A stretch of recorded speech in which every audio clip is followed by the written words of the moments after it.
KCN में आपका स्वागत है। मैं किंग हमीद। ಎಲ್ಲರಿಗೂ ನಮಸ್ತೆ. ನಾನು ಗಿರೀಶ್ ಮಠಣ್ಣವರ. ಈಗ ಮಧ್ಯಾಹ್ನದ ಹೊತ್ತಿಗೆ ಈ ಲೈವ್ನಲ್ಲಿ ಯಾಕೆ ಮಾತಾಡ್ತಾ ಇದ್ದೀನಿ ಅಂತ ಹೇಳಿದ್ರೆ, ಎರಡು ವಿಷಯಗಳ ಬಗ್ಗೆ ಸಾರ್ವಜನಿಕರ ಗಮನಕ್ಕೆ ಮತ್ತು ಸೌಜನ್ಯ ಹೋರಾಟಗಾರರ ಎಲ್ಲ ಸೌಜನ್ಯ ಹೋರಾಟಗಾರರು ಮತ್ತು ಸೌಜನ್ಯಗಳಿಗೆ ನ್ಯಾಯ ಸಿಗಲಿ ಅಂತ ಹೇಳಿ ಇವತ್ತೇನು ರಾಜ್ಯಾದ್ಯಂತ ಜನ ಒಂದು ನ್ಯಾಯದ ಹಂಬಲವನ್ನ ಇಟ್ಕೊಂಡಿದ್ದಾರೆ, ಆಗ್ರಹವನ್ನ ಮಾಡ್ತಾ ಇದ್ದಾರೆ. ಅವರ ಗಮನಕ್ಕೆ ತರುವುದಕ್ಕೆ ಈ ಲೈವ್ ಮುಖಾಂತರ ಕೆಲವು ಪ್ರಮುಖ ಮಾಹಿತಿಗಳನ್ನ ಕೊಡುವಂತ ಪ್ರಯತ್ನ ಮಾಡ್ತಾ ಇದ್ದೀನಿ. ಏನಂತ ಹೇಳಿದ್ರೆ, ಈಗ ರಾಜ್ಯದಲ್ಲಿ ಇಷ್ಟೊಂದು ದೊಡ್ಡ ಮಟ್ಟದಲ್ಲಿ ಆಕ್ರೋಶ ಭುಗಿಲೇಳ್ತಾ ಇದೆ. ಹೀಗಾಗಿ ಆ ಸಂಸ್ಥೆಯವರು ಪರಮ ಪೂಜ್ಯರು ಅಂತ ಏನು ಅನಿಸ್ಕೊಳ್ತಾರೆ, ಅವರ ಕುಟುಂಬ, ಅವರ ಟ್ರಸ್ಟ್, ಆ ಕುಟುಂಬದವರು, ಧರ್ಮೋದ್ಯಮಿ ಕುಟುಂಬದವರು ನಿನ್ನೆ ಒಂದು ಆದೇಶವನ್ನ ಅವರ ಸಂಸ್ಥೆಯ ಸಿಬ್ಬಂದಿಗಳಿಗೆ ಹೊರಡಿಸಿದ್ದಾರೆ. ಯಾವುದು ಅವರ ಸಂಸ್ಥೆ ಅಂತ ಹೇಳಿದ್ರೆ, ಏನಿದು ಗ್ರಾಮಾಭಿವೃದ್ಧಿ ಯೋಜನೆ ಅಂತ ಹೇಳಿ ಮೀಟರ್ ಬಡ್ಡಿ ದಂಧೆ ಮಾಡ್ತಾರೆ ಅವರು. ಪ್ರತಿ ಗ್ರಾಮಗಳಲ್ಲಿ ಕೂಡ ಮೀಟರ್ ಬಡ್ಡಿ ದಂಧೆ. ಈ ಮೈಕ್ರೋ ಲೈಸೆನ್ಸ್ ಇಲ್ಲ ಅವರದು, ಯಾವುದೇ ರೀತಿಯಾದಂತಹ ಲೈಸೆನ್ಸ್ ಇಲ್ಲದೇನೆ ಕಳೆದ 30 ವರ್ಷದಿಂದ ಮೀಟರ್ ಬಡ್ಡಿ ನಡೆಸ್ತಾನೆ ಬಂದಿದ್ದಾರೆ. ಅದರಿಂದ ಅನೇಕ ಜನರು ಆತ್ಮಹತ್ಯೆ ಮಾಡ್ಕೊಂಡಿದ್ದಾರೆ. ನೀವು ಅನೇಕ ಈ ಮೈಕ್ರೋ ಫೈನಾನ್ಸ್ ನಿಂದ ಊರು ಬಿಟ್ಟು ಅಂತ ನೀವು ಕೇಳಿದ್ರಲ್ಲ, ಅದೇ ಸಂಸ್ಥೆ. ಆ ಸಂಸ್ಥೆಯಲ್ಲಿ ಅನೇಕ ಜನ ಸಿಬ್ಬಂದಿಗಳು ಕೆಲಸ ಮಾಡ್ತಾ ಇದ್ದಾರೆ, ಸಾವಿರಾರು ಜನ ಕೆಲಸ ಮಾಡ್ತಾ ಇದ್ದಾರೆ. ಅದರಲ್ಲಿ ಅನೇಕ ಜನ ಹೋರಾಟದ ಪರವಾಗಿದ್ದಾರೆ. ಅಂದ್ರೆ ಸೌಜನ್ಯಗಳಿಗೆ ನ್ಯಾಯ ಸಿಗಲಿ, ಅಲ್ಲಿ ಆಗ್ತಾ ಇರುವಂತಹ ಅತ್ಯಾಚಾರಗಳು ಏನಿದೆ ಅವು ಎಲ್ಲವರಿಗೂ ಕೂಡ ನ್ಯಾಯ ಸಿಗಲಿ, ಅದು ಬಯಲಾಗಬೇಕು ಅನ್ನೋರು ನಮ್ಮ ಪರವಾಗಿನೇ ಇದ್ದಾರೆ. ಅದರಲ್ಲಿರ್ತಕ್ಕಂತಹ ಒಬ್ಬ ಹಿರಿಯ ಸಿಬ್ಬಂದಿ ನನಗೆ ಮಾಹಿತಿಯನ್ನ ಯಥಾವತ್ತಾಗಿ, ನಾನು ಇಲ್ಲೇನು ಎಡಿಷನ್ ಮೈನಸ್ ಏನು ಮಾಡ್ತಾ ಇಲ್ಲ, ಅವರು ಒಂದು ಇದರಲ್ಲಿ ನನಗೆ ಬರೆದು ಕಳಿಸಿದ್ದಾರೆ. ಏನು ಇನ್ಸ್ಟ್ರಕ್ಷನ್ಸ್ ಬಂದಿದೆ ಹೋರಾಟವನ್ನು ಹತ್ತಿಕ್ಕೋದ್ರ ಸಲುವಾಗಿ, ಅವ್ರ ಭಾಷೆಯಲ್ಲಿ ಅದರ ಕ್ರೈಸಿಸ್ ಮ್ಯಾನೇಜ್ಮೆಂಟ್ ಅಂತ ಕರೀತಾರೆ. ನೀವು ದೊಡ್ಡ ದೊಡ್ಡ ಕಾರ್ಪೊರೇಟ್ ಕಂಪನಿಯಲ್ಲಿ ಈ ತರ ಏನಾದ್ರು ಆದ್ರೆ ಅಥವಾ ಶೇರ್ ಇದರಲ್ಲಿ ಇದನ್ನ ಅಂತಂದ್ರೆ ಒಂದು ಕ್ರೈಸಿಸ್ ಮ್ಯಾನೇಜ್ಮೆಂಟ್ ಅಂತ ಮಾಡ್ತಾರೆ. ಸೊ ಅವರು ಕ್ರೈಸಿಸ್ ಮ್ಯಾನೇಜ್ಮೆಂಟ್ ಮಾಡೋದಕ್ಕೆ ಏನು ಇನ್ಸ್ಟ್ರಕ್ಷನ್ಸ್ ಕೊಟ್ಟಿದ್ದಾರೆ ಸಿಬ್ಬಂದಿಗಳಿಗೆ, ಅದನ್ನ ನಿಮ್ ಮುಂದೆ ಅವರು ಬರೆದು ಕೊಟ್ಟಿದ್ದನ್ನೇ ಆಸ್ ಇಟ್ ಈಸ್ ಹೇಳ್ತಾ ಇದ್ದೀನಿ. ಎಷ್ಟು ಭಯಾನಕವಾಗಿದೆ ಅವರ ಷಡ್ಯಂತ್ರ ಅರ್ಥ ಮಾಡ್ಕೊಳ್ಳಿ.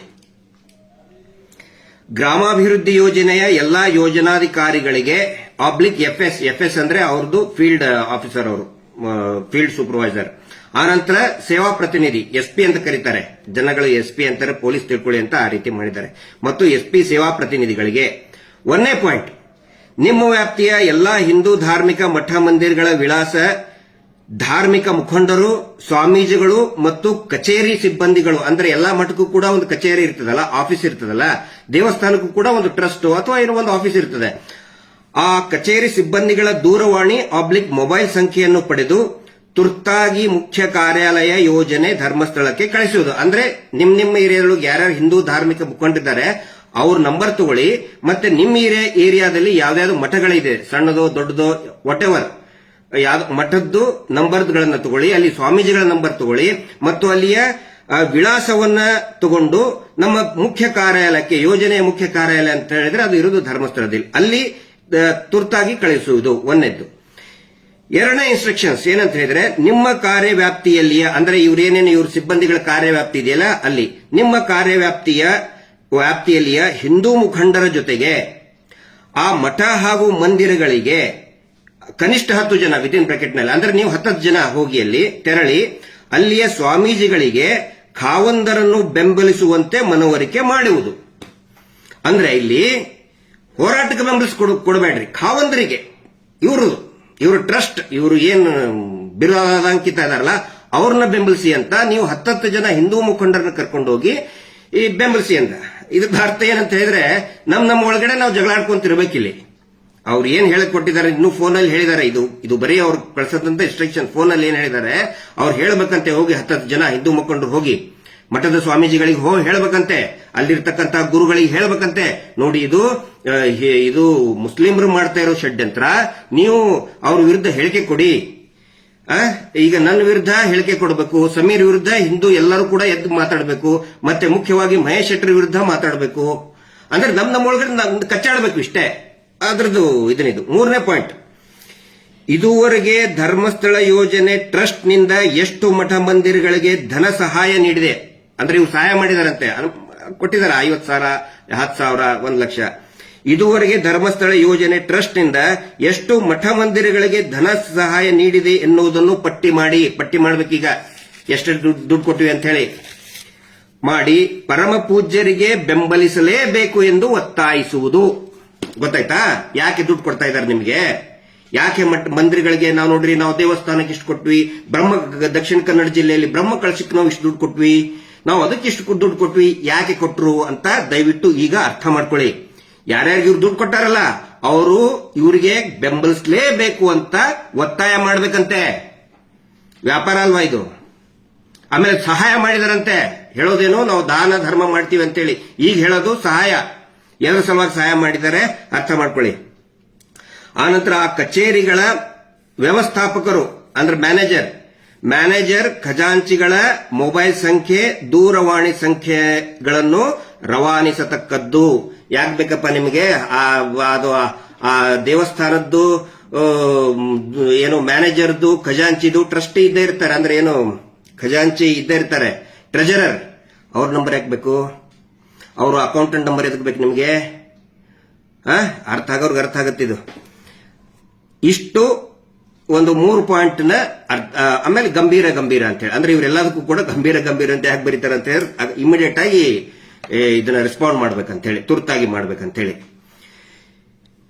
ಈ ಶತಮೂರ್ಖರಿಗೆ ಒಂದು ಗೊತ್ತಿಲ್ಲ.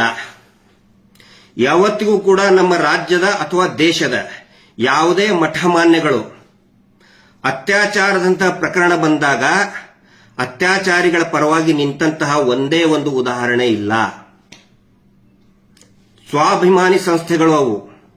ಇವ್ರು ಹಂಗೆ ಅಲ್ಲಿ ಇರುವಂತಹ ಮಠ ಮಾನ್ಯಗಳು ಎಲ್ಲರೂ ಕೂಡ ಸಾಧಕರಿದ್ದಾರೆ, ಸನ್ಯಾಸಿಗಳಿದ್ದಾರೆ, ಸಂತರಿದ್ದಾರೆ, ತಪಸ್ವಿಗಳಿದ್ದಾರೆ, ವೈಯಕ್ತಿಕ ಜೀವನವನ್ನು ತ್ಯಾಗ ಮಾಡಿದವರಿದ್ದಾರೆ. ಅವ್ರು ಯಾರು ಕೂಡ ಇಂಥ ಆಮಿಷಕ್ಕೆ ಬಗ್ಗುವುದೇ ಇಲ್ಲ ಅನ್ನುವ ಒಂದು ಸತ್ಯ ಈ ಮುಠಾಳ ಧರ್ಮದ ವ್ಯಾಪಾರಿಗಳಿಗೆ, ಮಂಜುನಾಥ ಸ್ವಾಮಿಯ ವ್ಯಾಪಾರಿಗಳಿಗೆ, ಇಷ್ಟು ವರ್ಷ ಮಂಜುನಾಥ ಸ್ವಾಮಿಯನ್ನ ಮುಂದಿಟ್ಕೊಂಡು ವ್ಯಾಪಾರ ಮಾಡ್ತಾನೆ ಬಂದ್ರು.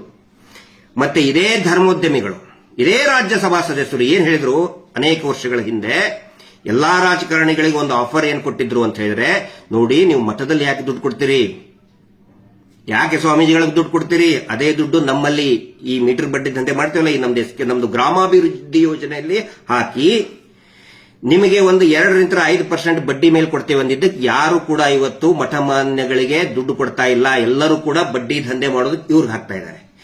ಈಗ ಹೇಳ್ತಾ ಇದ್ದಾರೆ ನಮ್ಮ ಸಹಾಯಕ್ಕೆ ಬನ್ನಿ, ಕಾವಂದರಿಗೆ ನನ್ಗೆ ಏನೋ ಬೆಂಬಲಿಸಿ.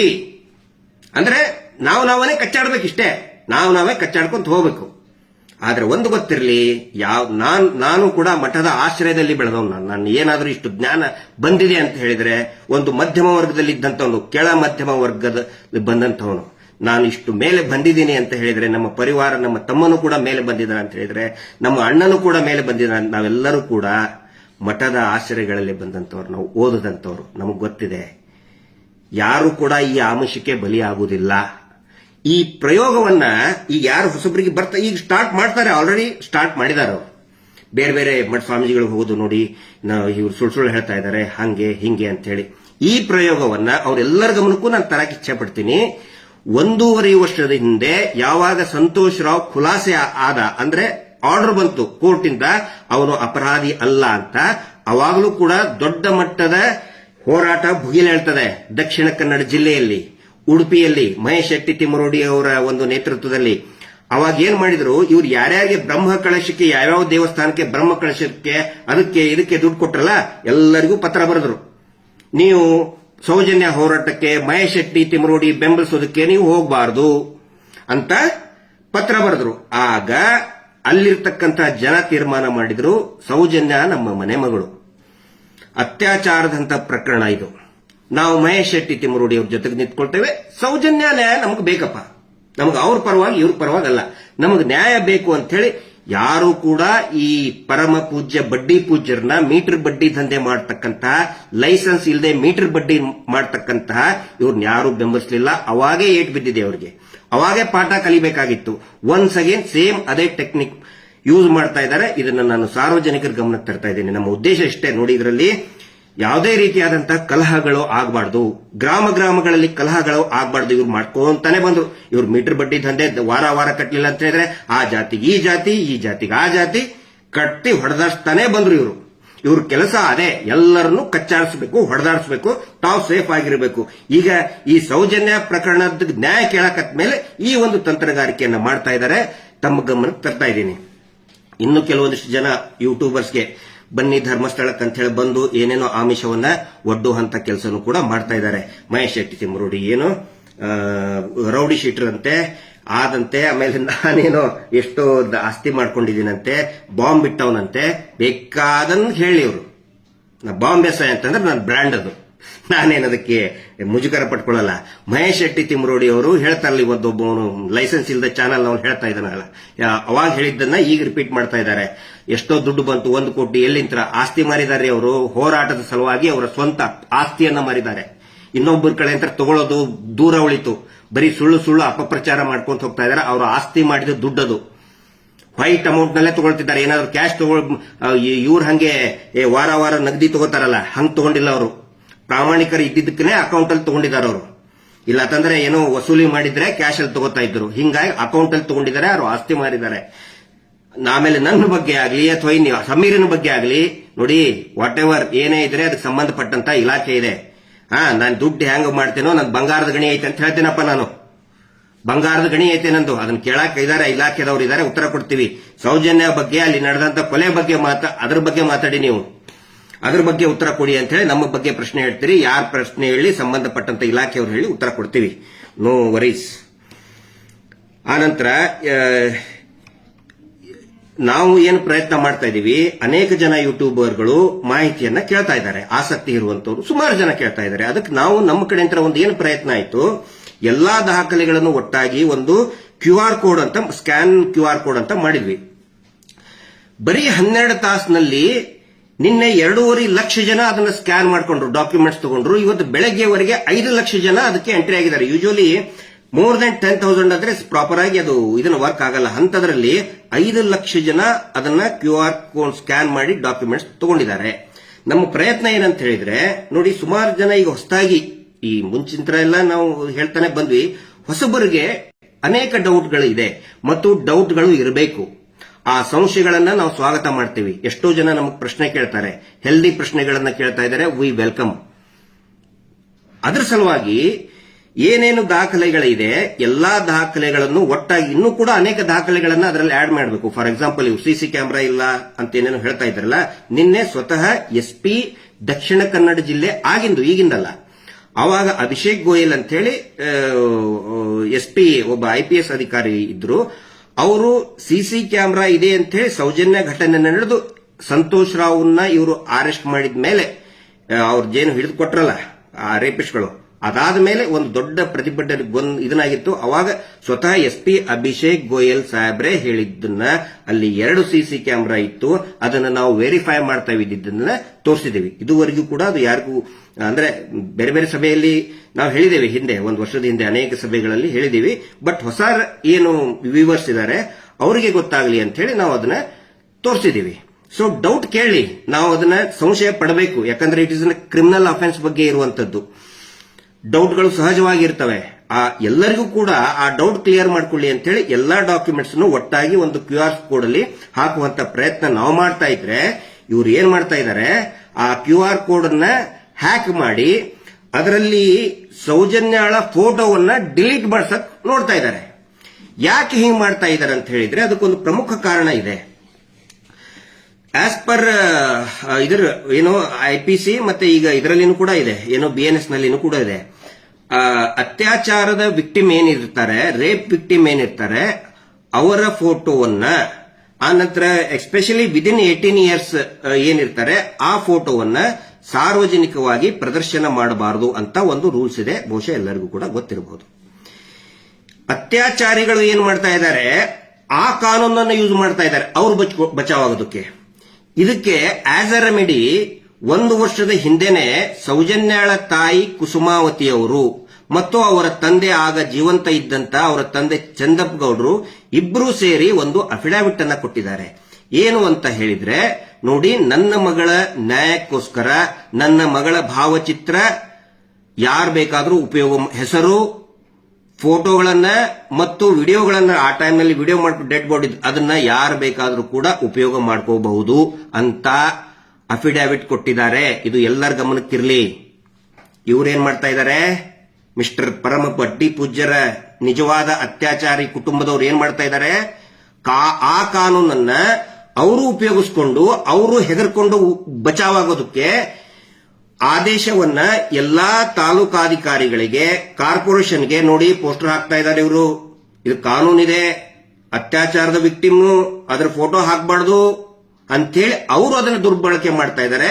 ಬಟ್ ಅದಕ್ಕೆ ಪ್ರತಿಯಾಗಿ ಕುಸುಮಾವತಿ ಅವರು ಆ ಅಫಿಡೇವಿಟ್ ಕೊಟ್ಟಿದ್ದಾರೆ. ಎದರ ಬೇಸ್ ಮೇಲೆ ಅಂತ ಹೇಳಿದ್ರೆ, ನಿರ್ಭಯ ಹೋರಾಟ ನಡಿಬೇಕಾದ್ರೆ ಏನಾಯ್ತು, ಅವಾಗಲೂ ಕೂಡ ಈ ಪ್ರಶ್ನೆ ಬಂತು. ಅವಾಗ ನಿರ್ಭಯಾಳ ತಾಯಿ ಬಹಳ ಒಂದು ಇದನ್ನ ಸ್ಟೇಟ್ಮೆಂಟ್ ಕೊಟ್ಟರು, ಬೋಲ್ಡ್ ಆಗಿ ಒಂದು ಸ್ಟೇಟ್ಮೆಂಟ್ ಕೊಟ್ಟರು. ನೋಡಿ, ಅವಳು ನನ್ನ ಮಗಳ ಕ್ಯಾರೆಕ್ಟರ್ ಹೆಂಗ್ ಅಂತ ನನಗೆ ಗೊತ್ತಿದೆ. ಯಾಕಂದ್ರೆ ಅವಾಗಲೂ ಕೂಡ ಆ ನಿರ್ಭಯ ಕ್ಯಾರೆಕ್ಟರ್ನ ಹಾಳು ಮಾಡೋಕೆ ಬಹಳಷ್ಟು ಪ್ರಯತ್ನ ಮಾಡಿದ್ರು. ಈ ಅತ್ಯಾಚಾರಿಗಳ ಪರವಾಗಿದ್ದಂತ ಅಡ್ವೊಕೇಟ್ ಎಲ್ಲರೂ ಬಹಳ ಕೆಟ್ಟದಾಗಿ ಮಾತಾಡಿದ್ರು. ಆವಾಗ ನಿರ್ಭಯಾಳ ತಾಯಿ ಆಶಾದೇವಿ ಸಿಂಗ್ ಕೋರ್ಟ್ಗೆ ಬಂದು ಒಂದು ಬೋಲ್ಡ್ ಸ್ಟೇಟ್ಮೆಂಟ್ ಕೊಟ್ಟರು. ಮೀಡಿಯಾ ಮುಂದನೂ ಕೂಡ ಕೊಟ್ಟರು. ನೋಡಿ, ನನ್ನ ಮಗಳ ಹೆಸರು ಜ್ಯೋತಿ ಸಿಂಗ್, ನನಗೆ ಯಾವುದೇ ಅಳುಕು ಇಲ್ಲ, ಅವಳು ಧೈರ್ಯವಾಗಿ ಪರಿಸ್ಥಿತಿಯನ್ನ ಎದುರಿಸಿದಾಳೆ, ಅತ್ಯಾಚಾರಿಗಳನ್ನ ಎದುರಿಸಿದಾಳೆ. ಸಾವಿನ ಹಾಸಿಗೆಯಲ್ಲಿ ಇದ್ದಾಗಲೂ ಕೂಡ ಅಮ್ಮ, ಆ ಅತ್ಯಾಚಾರಿಗಳಿಗೆ ಸುಮ್ಮನೆ ಬಿಡಬೇಡಿ, ಅವರಿಗೆ ಶಿಕ್ಷೆ ಆಗಲೇಬೇಕು ಅಂತ ಹೇಳಿದಾಳೆ. ನನ್ನ ಮಗಳ ಹೆಸರು ಜ್ಯೋತಿ ಸಿಂಗ್ ಅಂತ ಧೈರ್ಯವಾಗಿ ಹೇಳಿದ್ದಾರೆ ಆಶಾದೇವಿ ಅವರು. ಅದರ ಬೇಸಿಸ್ ಮೇಲೆನೆ ಸೌಜನ್ಯ ತಾಯಿನೂ ಕೂಡ ಅಫಿಡೇವಿಟ್ ಕೊಟ್ಟಿದ್ದಾರೆ. ಇದು ಎಲ್ರಿಗೂ ಕೂಡ ಗಮನಕ್ಕಿರಲಿ. ಪೊಲೀಸರೀಗ ಹೈಕೋರ್ಟ್ ಆಗೈತೆ, ಹೆಸರೆತ್ತು ಸೌಜನ್ಯ ಹೋರಾಟನೇ ಮಾಡಬಾರ್ದು ಅಂತೇಳಿ ಸುಳ್ಳು ಇವರ ಒಂದಿಷ್ಟು ಲಾಯರ್ಗಳ ಪೊಲೀಸರಿಗೆ ಕಳಿಸ್ಕೊಡ್ತಾ ಇದ್ದಾರೆ. ಆ ಆದೇಶದಲ್ಲಿ ಸೌಜನ್ಯ ಹೋರಾಟ ಮಾಡಬಾರ್ದಂತ ಎಲ್ಲೂ ಇಲ್ಲ. ಅದರಲ್ಲಿ ಇರೋದು ಈ ಕುಟುಂಬಕ್ಕೆ ಇವ್ರು ಹೇಳಿರೋದು. ಅದನ್ನು ನಾವು ಚಾಲೆಂಜ್ ಮಾಡ್ತೇವೆ. ವೆರಿ ಶಾರ್ಟ್ಲಿ ನಮಗೆ ರಿಸಲ್ಟ್ ಬರ್ತದೆ. ಲೀಗಲ್ ಬ್ಯಾಟಲ್ ಬಗ್ಗೆ ನಾನು ಬಹಿರಂಗವಾಗಿ ಮಾತಾಡಲ್ಲ.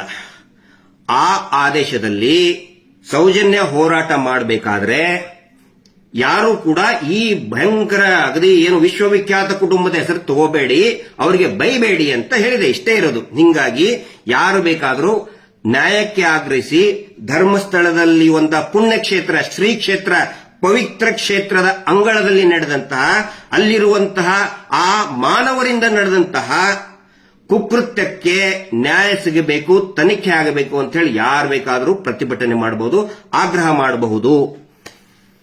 ಹೀಗಾಗಿ ನಾನು ವಿನಂತಿ ಮಾಡ್ಕೊಳ್ತೇನೆ ಎಲ್ರಿಗೂ ಕೂಡ. ಇವತ್ತು ಅನೇಕ ಜನ ಯುವಕರು ಸಜೆಷನ್ ಕೊಡ್ತಾ ಇದ್ದಾರೆ. ತುಂಬಾ ಬ್ಯೂಟಿಫುಲ್, ವೆರಿ ಕ್ರಿಯೇಟಿವ್ ಸಜೆಷನ್ ಕೊಡ್ತಾ ಇದ್ದಾರೆ ಯುವಕರು. ಇನ್ಸ್ಟಾಗ್ರಾಮ್ ನಲ್ಲಿ ನಾವು ನೋಡ್ತಾ ಇದ್ದೇವೆ, ಗಮನಿಸ್ತಾ ಇದ್ದೇವೆ. ಖಂಡಿತ ಒಂದು ಕ್ರಿಯೇಟಿವ್ ಆಗಿ ನೋಡಿ, ಸಾಯಂಕಾಲ ಒಂದು ಕ್ಯಾಂಡಲ್ ಲೈಟ್ ಮಾರ್ಚ್ ಮಾಡಿ. ಯಾರು ಕೂಡ ನಮಗಿಲ್ಲ ಅನ್ನಲ್ಲ, ಮೌನವಾಗಿ ಮಾರ್ಚ್ ಮಾಡಿ. ಜಸ್ಟಿಸ್ ಫಾರ್ ಸೌಜನ್ಯ, ಅಥವಾ ಅಲ್ಲಿ ಧರ್ಮಸ್ಥಳದಲ್ಲಿ ನ್ಯಾಯ ಸಿಗಲಿ, ಅಲ್ಲಿ ಅತ್ಯಾಚಾರಗಳು ಏನು ನಡೆದಿದ್ದೇವೆ ಅದರದ್ದು ಒಂದು ತನಿಖೆ ಆಗಲಿ ಅಂಥೇಳಿ ನೀವೇ ಒಂದು ಮಾರ್ಚ್ ಮಾಡಿ, ಒಂದು ಕ್ಯಾಂಡಲ್ ಲೈಟ್ ಮಾರ್ಚ್ ಅನ್ನ ಇಮಿಡಿಯೇಟ್ ಆಗಿ ಸ್ಟಾರ್ಟ್ ಮಾಡಿ. ಇವತ್ತು ಸಾವಿರಾರು ಜನ ನಮಗೇನು ಫೋನ್ ಮಾಡ್ತಾ ಇದ್ದಾರೆ, ಬೆಂಗಳೂರಿನಲ್ಲಿ ಒಂದು ಪ್ರತಿಭಟನೆ ಆಗಲೇಬೇಕು ಅಂತ ಹೇಳಿ. ಅದ್ರ ತಕ್ಕಂಗೆ ಜನನೇ ತೀರ್ಮಾನ ತಗೊಳ್ತಾರೆ. ಜನ ತೀರ್ಮಾನ ತಗೋಬೇಕಾಗತ್ತೆ. ಜನ ಯಾವ ರೀತಿ ಹೇಳ್ತಾರೆ ಆ ರೀತಿ ವ್ಯವಸ್ಥೆಗಳು ಆಗ್ತವೆ. ನಾನು ಕೊನೆಯದಾಗಿ ಇನ್ನೂ ಒಂದು ಹೇಳೋದು, ಈಗ ಯೂಟ್ಯೂಬರ್ಗಳಿಗೆ ನಾನು ವಿನಂತಿ ಮಾಡ್ಕೊಳ್ತಾ ಇದ್ದೇನೆ. ಇಷ್ಟೊಂದು ದೊಡ್ಡ ಮಟ್ಟದಲ್ಲಿ ಆಗಿದೆ, ಸಮೀರ್ಗೆ ದೊಡ್ಡ ಮಟ್ಟದ ಒಂದು ಬೆಂಬಲ ಸಿಕ್ಕಿದೆ ಅಂತ ಹೇಳಿದ್ರೆ that is because of YouTubers. ಆದ್ರೆ ಈಗೇನಾಗುತ್ತೆ, ನನಗೆ ಎಲ್ಲರಿಗೂ ಕೂಡ ನನಗೆ ಅಂದ್ರೆ ಇಂಡಿವಿಜುವಲ್ ಆಗಿ ಅವ್ರವ್ರ ಮನೆ ಹತ್ರ ಹೋಗಿ ಅಥವಾ ಸ್ಟುಡಿಯೋಕ್ಕೆ ಹೋಗಿ ಭೇಟಿ ಆಗೋದಕ್ಕೆ ಆಗ್ತಾ ಇಲ್ಲ. ಸಾಧ್ಯ ಆದಷ್ಟು ನಾನು ಅವ್ರಿಗೆ ಅಟೆಂಡ್ ಮಾಡ್ತಾ ಇದ್ದೀನಿ, ರೀಚ್ ಆಗ್ತಾ ಇದ್ದೀನಿ. ಆನಂತರ ಸಮೀರ್ ಅವರಿಗೂ ಕೂಡ ಅವ್ರದೇ ಆದಂತಹ ಒಂದು friends, YouTube basically is a YouTuber, ಅವ್ರದೇ ಆದಂತಹ ಫ್ರೆಂಡ್ ಸರ್ಕಲ್ ಇರ್ತದೆ. ಅವ್ರ ಜೊತೆಗೆ ಭೇಟಿಯಾದಾಗ ಫೋಟೋ ತಕ್ಕೋತಾರೆ. ಅದನ್ನು ಹೋದ್ಮೇಲೆ ಬೇರೆಯವರು ಈಗ professional jealousism or whatever competition ಇರ್ತದೆ. ಹಿಂಗಾಗಿ ನಿಮ್ಮ ಪ್ರೊಫೆಷನಲ್ ಇದನ್ಗೋಸ್ಕರ ಈ ಹೋರಾಟಕ್ಕೆ ಯಾವುದೇ ರೀತಿಯಾದಂತಹ ಧಕ್ಕೆ ಬರಲಾರ್ದಂಗೆ ನೋಡಿ. ಆನಂತರ ಇದು ನನ್ನ ವ್ಯಕ್ತಿಯ ಒಬ್ಬನ ಸುತ್ತುದು ಬೇಡ. ಇಲ್ಲಿ Girish Mattannavar is not important. Mahesh Shetty Timarodi ಅವರು ಒಳ್ಳೆ ಫೌಂಡೇಶನ್ ಹಾಕಿದ್ದಾರೆ. ಮತ್ತೆ ಸಮೀರ್ನಂತಹ ಅನೇಕ ಯೂಟ್ಯೂಬರ್ಗಳು ಮಾತಾಡ್ತಾ ಇದ್ದಾರೆ. ಅವರ್ ಜಾಬ್ ಇಸ್ ಟು ಏನೇನು ಅಲ್ಲಿ ಟೆಕ್ನಿಕಲ್ ಲೂಪ್ ಹೋಲ್ಸ್ ಆಗಿದೆ, ಇನ್ವೆಸ್ಟಿಗೇಷನ್ ಲೂಪ್ ಹೋಲ್ಸ್ ಆಗಿದೆ, ಅದನ್ನಿಷ್ಟೇ. ಹೀಗಾಗಿ ಇದು ನಮ್ಮ ಸುತ್ತಬಾರದು, ನ್ಯಾಯಕ್ಕೋಸ್ಕರ ಮಾಡಬೇಕು. ನಮ್ಮ ಹೆಸರೇ ಬರಬೇಕು ಅಂತ ಎಲ್ಲೂ ಇಲ್ಲ. ಖಂಡಿತ ನಮ್ಮ ಆ ಆಸೆ ನಮಗಿಲ್ಲ. ಯಾಕಂದ್ರೆ ಒಬ್ರು ನಮ್ಮ ಸ್ನೇಹಿತರು ಬಂದು ಹೋಮ್ ಟೂರ್ ಮಾಡಿದ್ರು, ಕೆಲವೊಬ್ರು ಆಕ್ಷೇಪ ವ್ಯಕ್ತಪಡಿಸಿದ್ದಾರೆ. ನಾನು ಯಾರಿಗೂ ಕೂಡ ಹೋಮ್ ಟೂರ್ ಮಾಡಿ ಅಂತ ಹೇಳಿಲ್ಲ, ಬಟ್ ಸಡನ್ ಆಗಿ ಕ್ಯಾಮ್ರಾ ತಗೊಂಡು ಬಂದಾಗ ಅವರು ರಿವೀಲ್ ಮಾಡ್ತಾರೆ, ಇಲ್ಲ ನಿಮ್ಮ ಬಗ್ಗೆ ಆಸಕ್ತಿ ಇರ್ತದೆ ಅಂತ ಹೇಳಿ. ಬಟ್ ಪರ್ಸನಲಿ ನನಗೆ ನನ್ನ ವೈಯಕ್ತಿಕ ಜೀವನದ ಏನೋ ಮಾಡಿಬಿಟ್ಟೆ ಅಂತ ಹೇಳೋದಕ್ಕೆ ಖಂಡಿತ ಆಸಕ್ತಿ ಇಲ್ಲ. ಸೀರಿಯಸ್ ಇಶ್ಯೂ ಸೌಜನ್ಯ ಪ್ರಕರಣ, ಅಲ್ಲಿ ನಡೆದಂತ ಹತ್ಯೆ ಇದು ಸೀರಿಯಸ್ ವಿಷಯ. ಅದರ ಸುತ್ತಲೂ ಕೂಡ ಇದು ಏನೋ ಅದರ ಕುರಿತಾಗಿ ಫೋಕಸ್ ಆಗಿ ಎಲ್ಲರೂ ಕೂಡ ವ್ಯಕ್ತಿಗತವಾಗಿ ಫೋಕಸ್ ಆಗೋದು ಬೇಡ. ಸಮೀರ್ ಅವರು ಕೂಡ ನೋಡಿ, is a very practical person, very humble person. ಅಹಂಕಾರದ ಒಂದೇ ಒಂದು ಇಷ್ಟು ಪ್ರಚಾರ ಸಿಕ್ತು ಅಂತ ಹೇಳಿ ಒಂದೇ ಒಂದು ಕೂದಲೆಷ್ಟು ಅಹಂಕಾರವನ್ನ ನಾನು ಸಮೀರ್ ಅವರಲ್ಲಿನೂ ನೋಡಿಲ್ಲ, ಆನಂತರ ಮಹೇಶ್ ಶೆಟ್ಟಿ ತಿಮರೋಡಿ ಅವರಲ್ಲಿನೂ ಕೂಡ ನಾನು ನೋಡಿಲ್ಲ. ಈ ಹೋರಾಟದ ಒಂದು ವಿಶೇಷತೆ ಅಂತ ಹೇಳಿದ್ರೆ ಅಹಂಕಾರಕ್ಕೆ ಇಲ್ಲಿ ಅವಕಾಶ ಇಲ್ಲ. ಯಾರು ಅಹಂಕಾರ ನಾನೇ ನಾನೇ ನಾನೇ ಅಂತ ಹೇಳ್ತಾರೆ, ಅವ್ರಿಗಿಲ್ಲಿ ಅವ್ರು ಆಟೋಮೆಟಿಕ್ ಆಗಿ ಅವರೇ ಹೋಗ್ಬಿಡ್ತಾರೆ. ಸೊ ಇಷ್ಟು ನಾನು ಹೇಳಬೇಕಾಗಿತ್ತು. ಎಲ್ಲರೂ ಕೂಡ ಹೋರಾಟದ ಮೇಲೆ ಫೋಕಸ್ ಮಾಡಿ, ನ್ಯಾಯಕ್ಕೋಸ್ಕರ ಫೋಕಸ್ ಮಾಡಿ, ನಾಟ್ ಆನ್ ನಮ್ಮಂತಹ ಇಂಡಿವಿಜುವಲ್. ನಮ್ಮಂತವ್ರು ಸಾವಿರಾರು ಜನ ಇದ್ದಾರೆ, ನಾನಿಲ್ಲ ಅಂದ್ರೆ ನನ್ನಂತ 1000 ಜನ ಹುಟ್ಟಿಸುವಂತ ಕೆಪಾಸಿಟಿ ಆ ಸೌಜನ್ಯ ಶಕ್ತಿಗಿದೆ, ಮಂಜುನಾಥ ಸ್ವಾಮಿಗಿದೆ. ಸೊ ಎಲ್ಲರೂ ಕೂಡ ಹೋರಾಟದ ಬಗ್ಗೆ ನ್ಯಾಯದ ಕುರಿತಾಗಿ ಫೋಕಸ್ ಮಾಡಿ ಅಂತ ಹೇಳ್ತಾ, ನಿನ್ನೆ ಒಬ್ರು ಹೇಳಿದ್ರು ನನಗೆ, ಈ ಕಲಿಯುಗದಲ್ಲಿ ದೇವರು ಬರೋದು, ಈ ಒಂದೊಂದು ಯುಗದಲ್ಲಿ ಈಗ ಕೃಷ್ಣನ ಅವತಾರದಲ್ಲಿ ದೇವರು ಪ್ರತ್ಯಕ್ಷ ಆದರಂತೆ, ಆನಂತರ ರಾಮನ ಅವತಾರದಲ್ಲಿ ಪ್ರತ್ಯಕ್ಷರಾದರಂತೆ. ಆದರೆ ಈ ಯುಗದಲ್ಲಿ ದೇವರು ಪ್ರತ್ಯಕ್ಷ ಆಗೋದು ಜನಸಾಮಾನ್ಯರ ರೂಪದಲ್ಲಿ. He comes in the form of a common man. ಈಗ ಜನ ಎದ್ದಾಗಿದೆ. ಪ್ರತಿಯೊಬ್ಬ ಇದೇನು ಮಾಸ್ ಇದೆಯಲ್ಲ, ಜನಸಾಮಾನ್ಯರ ಸಮೂಹ ಇದೆಯಲ್ಲ, ಸುನಾಮಿ ತರ ಬರ್ತಾ ಇದೆಯಲ್ಲ, ಅದೇ ದೇವರ ಸ್ವರೂಪ. ನೀವು ಹಿಂದೂಗಳು ಹಿಂದೂಗಳಾಗಿನೇ ತಿಳ್ಕೊಳ್ಳಿ, ಮುಸಲ್ಮಾನರು ಮುಸಲ್ಮಾನ ರೀತಿಯಲ್ಲೇನೆ ತಿಳ್ಕೊಳ್ಳಿ, ಕ್ರಿಶ್ಚಿಯನ್ರು ಕ್ರಿಶ್ಚಿಯನ್ ರೀತಿಯಲ್ಲೇನೆ ಯೇಸು ಅಂತ ಬಂದ ಅಂತಾನೆ ತಿಳ್ಕೊಳ್ಳಿ. ಸೊ ಧರ್ಮದ ಭೇದ ಭಾವ ಬೇಡ. ದೇವರು ಬರೋದು in the form of a common man, ಸಾಮಾನ್ಯ ವ್ಯಕ್ತಿಯ ರೂಪದಲ್ಲಿ ಬಂದಾಗಿದೆ. ಹಿಂಗಾಗಿ ಇವ್ರು ಏನೇನೋ ಅಗಳನ್ನ ಈಗ ಹೇಳಿದ್ನಲ್ಲ, ಅಲ್ಲಿ ಹೋಗಿ ನಮ್ಮ ವಿರುದ್ಧ ಸ್ಟೇಟ್ಮೆಂಟ್ ಕೊಡಿ, ಆ ಧರ್ಮದವರು ಆ ಧರ್ಮಕ್ಕೆ ಹೋಗಿ ಸ್ಟೇಟ್ಮೆಂಟ್ ಕೊಡಿ, ಅವು ಯಾವ ಕುತಂತ್ರಗಳು ಕೂಡ ನಡೆಯೋದಿಲ್ಲ ಅಂತ ಒಂದು ಮಾತು ಹೇಳ್ತಾ, ಎಲ್ಲರೂ ಕೂಡ ಇದೇ ರೀತಿಯಾದಂತಹ ಒಂದು ಪ್ರಯತ್ನದಿಂದ ಸೌಜನ್ಯಳಿಗೆ ಮತ್ತು ಅಲ್ಲಿ ನಡೆದಂತ ಎಲ್ಲರಿಗೂ ಕೂಡ, ಎಲ್ಲ ಆತ್ಮಗಳಿಗೂ ಒಂದು ಶಾಂತಿ ಸಿಗಲಿ, ನ್ಯಾಯ ಸಿಗಲಿ ಅಂತ ಹೇಳ್ತಾ ಈ ಲೈವ್ ಅನ್ನು ಮುಗಿಸ್ತಾ ಇದ್ದೇನೆ. Justice for Soujanya. ನಮಸ್ತೆ.